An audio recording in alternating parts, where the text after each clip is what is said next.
Hey there, ladies and gentlemen. Master Kira here, going live with.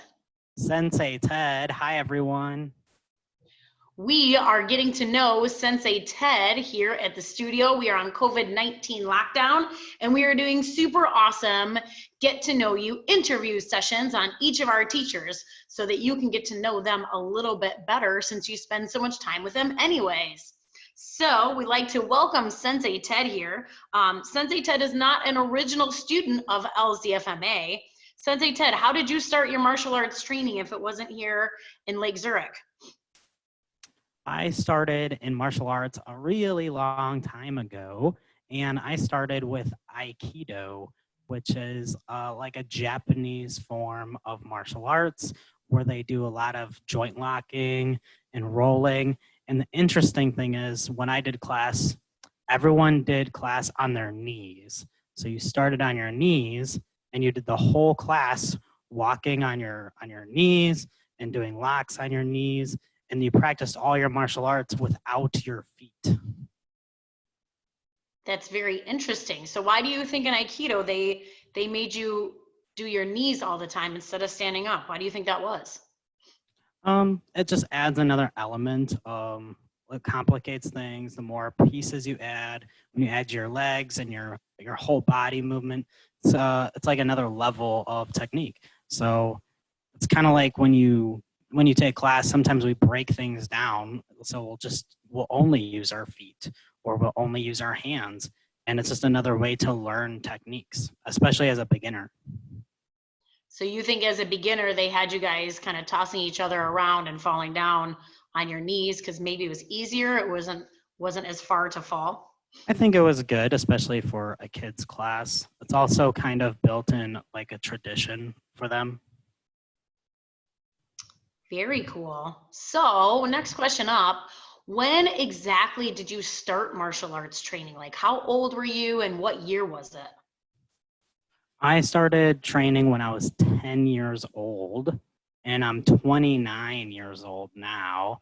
Now, So it's been 19 years of training for me, so almost 20. And I actually brought my first yellow belt certificate here. And you can see that I got my first yellow belt February 22nd, 26, 2002. So really long time ago. That was when I did my first belt promotion. And that one was for Taekwondo. So I started in Aikido and then I did Taekwondo. was Aikido in a different school? Did you start in a different school or you just changed arts? How did that all go down? Yeah, I started off in a different school for Aikido.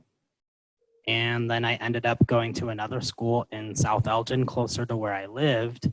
And we practiced doing Taekwondo and Hapkido. And so I got actually 2 different black belts at that school, one for Taekwondo and one for Hapkido. Just so you know, ladies and gentlemen in the audience, I am just a wee bit older than Sensei Ted, just a wee bit. And the second school that Sensei Ted talked about, I was actually one of his teachers way, way back in the day when Sensei Ted was just a little guy. I was one of his teachers. I mean, I wasn't that much older or anything, but I was one of his teachers. Yeah, so when I was 10 years old, Master Kara was my teacher. Crazy, hard to believe. So Sensei Ted, you showed us your belt certificate. Why don't you tell us a little bit about the belts that you've received in martial arts? Because I've heard through the grapevine that you've done quite a few different martial arts, not just one. Yeah, sure. So I actually brought like a whole tub of belts with me. Ugh, you can see all my belts in there. And Hey, hold them up again. We want to get a good look at this. You flashed it too fast. It is heavy. I got a bunch of belts here. A couple are not in here, but most of them are in this one. So this is my first Hapkido belt, my white belt. It's super old and super small. I wish I could fit into it still, but I can't because I was 10 years old when I wore it. I also got, this is interesting, a junior black belt. And this one is for, I believe, Hapkido. Yes, my first Hapkido black belt. But this was called a junior black belt. So what happened was I had to test for my black belt as a kid, and then I had to wait till I was old enough to test for my adult black belt. So this is like my kid black belt. So you're telling me you had to test for a black belt twice. Why do you think they did that? Well, when you're a kid, you just need some more time up here to develop and grow, and you have to understand the severity of like your techniques and how powerful they are, and you have to be responsible with your martial arts. So that's just why they have a separation between kids and adults. So they had me retest for my black belt as an adult to show that I understood the techniques at a deeper level. Do you think that helped you, or was that no bueno? You had to test twice for the same belt. Do you think that ended up in the long run being a good thing? Yeah, I think it was okay for me at the time. I think it was appropriate. So, I mean, there's no rush for belts and moving up rank. It's more about the training and understanding those techniques. So I think that that's completely fine. I'm not in any rush to test for black belts or test for different belts because it's really about the knowledge. You know, I showed you this giant tub of belts, and they make you feel good because you achieve them, but really what you achieve and what you earn is in here and in here, not your belt. So when you got that first black belt, your kid or your youth black belt, how old were you when you got that first belt? You started when you were 10. So like how long did it take to get that first black belt? So my kid's black belt, well, I was 15. So it took me 5 years to get that one. And then another year when I turned 16, I tested for my adult black belt. Cool, very cool. Yeah. So what other black belts do you have, or what other styles have you trained in, and which ones have you attained black belts in? Yeah, sure. So let me grab all my belts. Let's see. So I already told you the first two I got was Hapkido and Taekwondo. So eventually I got a belt that looks like this. So the gold on this one stands for Taekwondo, and the white stands for Hapkido on this belt. And that's just two of them put together. Wait a minute, that's two belts in one? Yeah, it just makes it easier when, let's say you're taking Taekwondo and Hapkido classes at the same time. You just put on one belt and it can stand for both of them. So it's kind of a cool way to just put them all together. Very awesome. After that, I went to another school in South Elgin and we learned judo. So I got a first degree black belt in judo. Actually, I have the certificate here. So here's my judo one. Wait, get it closer. Let's look at it. Look at that's all in Japanese.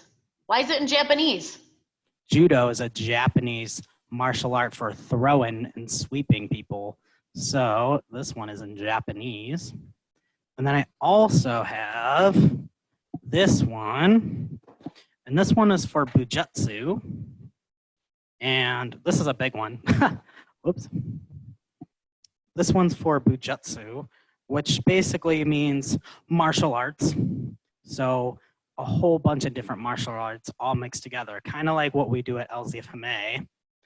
And this was my third degree black belt. So super fancy one for third degree.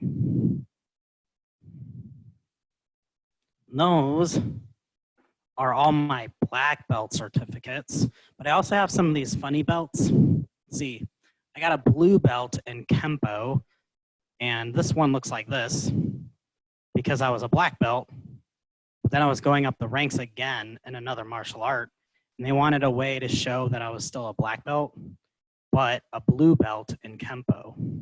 So I had like some mixed belts, which is interesting. Two belts in one.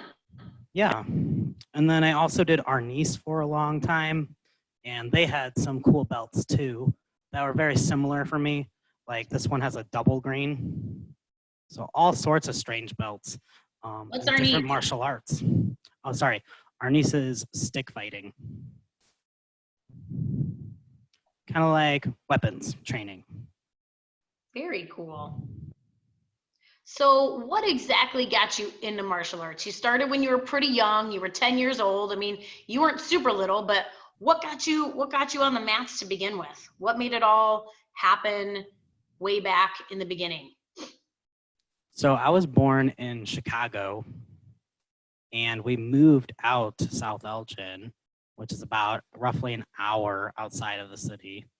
And when we first moved in my room, I opened up the closet and there was a Bruce Lee poster on the wall inside the closet. And I was like, whoa, because I loved Bruce Lee and I loved Power Rangers and I loved all the cool fighting shows. And I got totally inspired to do martial arts. And so my dad signed me up for class. And ever since then, I never stopped training.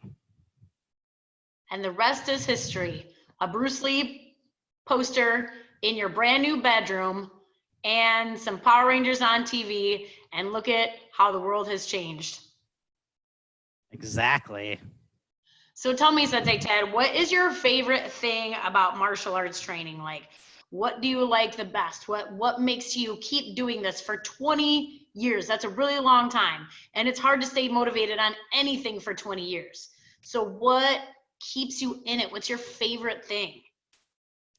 It's really hard to say because I love so much of it, you know? Like I have always been pretty well rounded with martial arts. I've always loved doing everything. When I was younger, I especially loved doing kicks, jumping kicks, flying kicks, spinning kicks, jump, flying, spinning kicks, all sorts of crazy nonsense. And I loved being on the demo team. I loved being on the leadership team. And I know a lot of you guys watching were a part of those teams. And just everything about martial arts made me a better person. Uh, I started off in martial arts and I was the quietest person in the world. I would not yell or ki ever. It was not my thing. Um, but martial arts taught me to overcome that. Uh, Martial arts has always taught me to overcome everything in life. So that's probably what I appreciate the most about martial arts is teaching me life skills that I would not have today if it weren't for martial arts. It's really interesting you say that, Sensei Ted, because I've talked to a lot of martial artists, and I've done martial arts for a long time too. And very few people, when I ask that question, what do you like best about martial arts? Very few people say, I like beating everyone up and I like fighting all the bad guys in the parking lots. And it's kind of funny because originally when you first start doing martial arts, all you think about is fighting, right? All you do is think about like fighting other people and defending off all the robbers and the bad guys. But That's a bonus points. it is bonus. But you know what? The funny thing is, the longer we do this stuff, the more we realize it has so many more benefits than that. And if you do it right, you don't need to beat anyone up. Yeah, people love martial arts for all sorts of reasons. A lot of people like it for self-defense. A lot of people like it for fitness. A lot of people like it for building confidence. A lot of people like it for professional skill fighting. There's a whole ton of reasons why you could love martial arts. So that's why it's so great.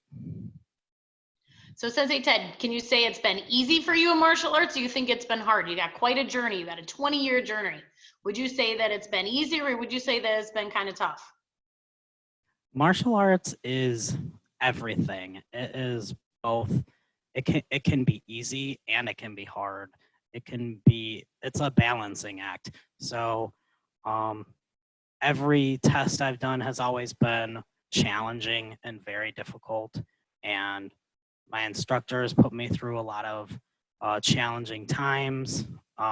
They can challenge you mentally, it can challenge you physically, it could even challenge you all the way down to like your heart and your character. But but then also martial arts can be easy for you sometimes because martial arts is such a broad, encompassing, like physically and mentally challenging thing, but it can be easy because you excel in some of those things. So you have like weaknesses and strengths. So I would say that different martial artists can have a big strength in punching or in kicking, but maybe they're not as good at groundwork or vice versa.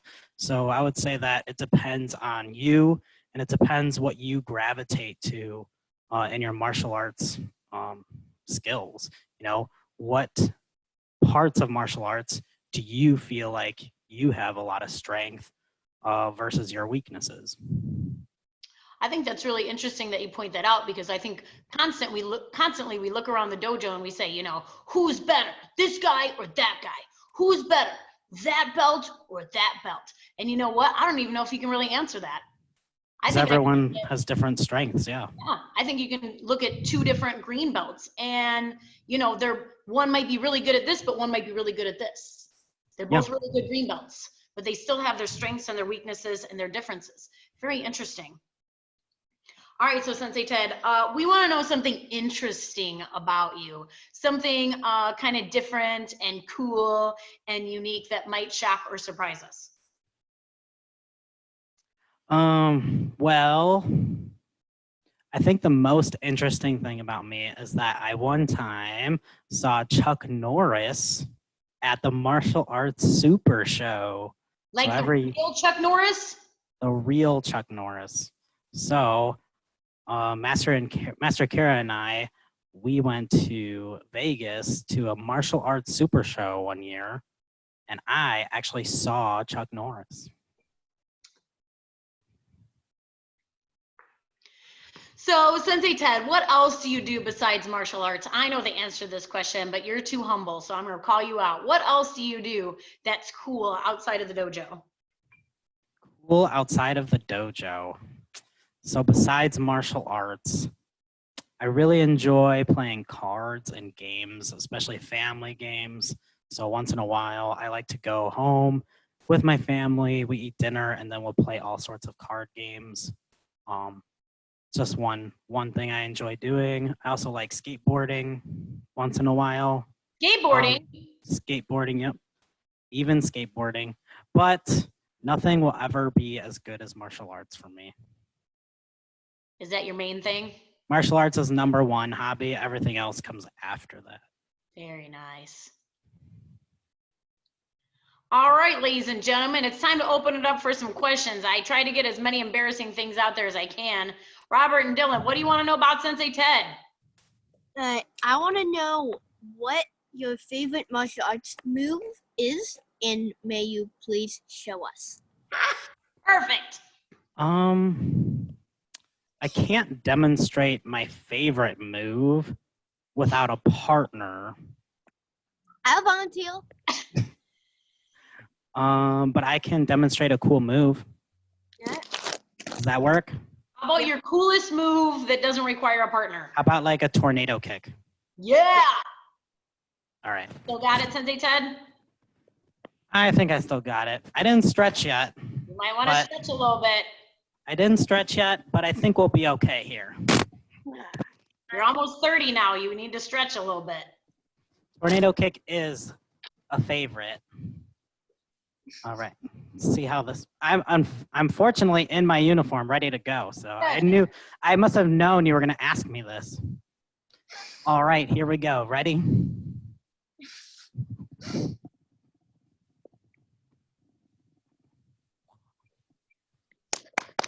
Bravo!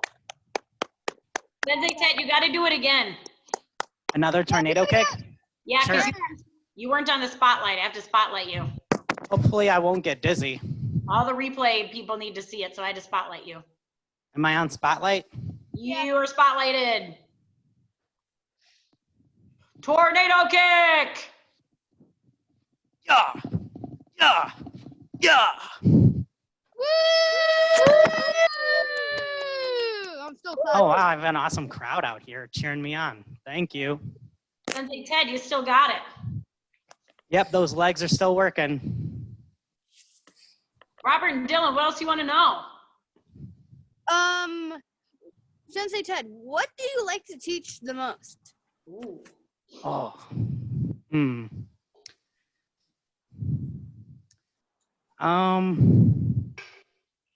I can't pick that. I like teaching all of it. I don't have a favorite. Like forms or kicks or Yeah, stuff like that. punches or punching bags or doing combo drills? What do you like to teach the most? I guess, okay, it kind of depends on my mood.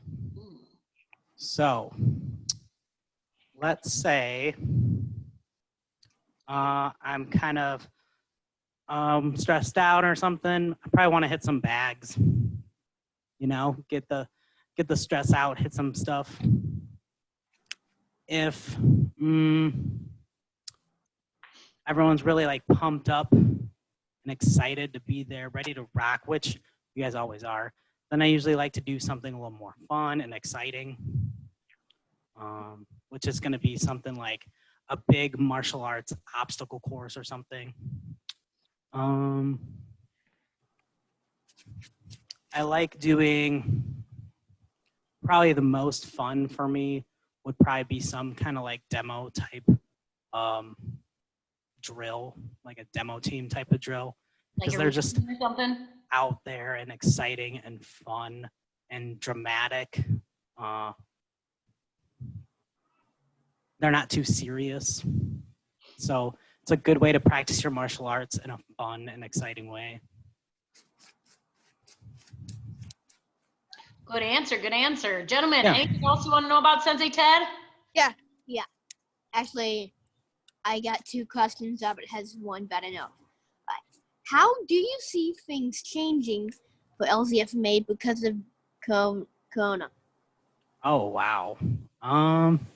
Well, I think that when we come back from this, which I think will happen soon, we're going to have some changes.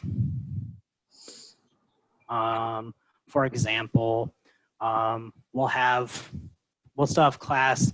People will come in the same through the front door. People will go out the back door. People will wear masks. It'll probably be similar to what we do in Zoom, but we'll actually be able to see each other and be in the same building and talk to one another, you know? So for a while, we're probably not going to be like, be able to grab each other and like throw each other down yet, right? But I think that's just temporary and that everything will get back to normal. Awesome. All right. Sensei And Ted, what's your favorite color? Green. Green is the best color. Always. before red. Green is definitely the best color for everybody. And I have one more question. Bring it. Yeah. Jet Li or Bruce Lee? Bruce Lee, classic. But Jet Li is awesome too. Yep. What is your favorite? And so is Jackie Chan, because he's kind of funny. Yeah. What is your favorite Disney World ride and why? Oh, it's Then what's your least favorite? is it the Rock and Roller Coaster? Do you know that one? Yeah. Mm-hmm. I It goes almost really fast, and it's like the most exciting ride I think that I've been on there. It's just like fast, exciting, thrilling. It's like more exciting than all the other rides on there. But second pick would probably be, I think it's called the Yeti, because it goes backwards, which is really cool. I didn't go on both of those. I almost went on Rock and Roller Coaster, but then I chickened out. And I didn't go to like the nature zone or whatever it was. Mm-hmm. And what's your least favorite ride? I don't know. I love roller coasters. So I love going to Six Flags. I just don't like the lines. So my least favorite part is being in the line. All right. Your least favorite part is being in line. How about your least favorite ride? I don't think I've been on a ride I don't like. Did you ever go on top? I even enjoy the teacups. I like all of the rides, all of them. I think all the rides are fun. And no ride I've never been on a ride that broke down. I just always enjoy the ride. And I can't think of a ride I haven't like, even like the Predator, like the carnival comes around, like the, or like the Scarecrow festivals, like in like the area.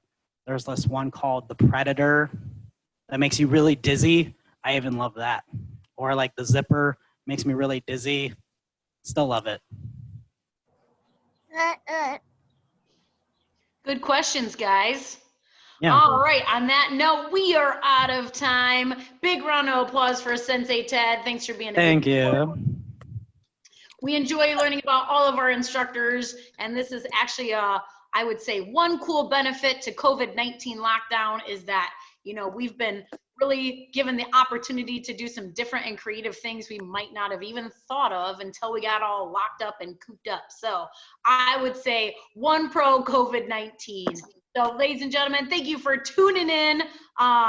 We'll be back at you next week with me. Have a good Bye. Bye, guys. Thanks,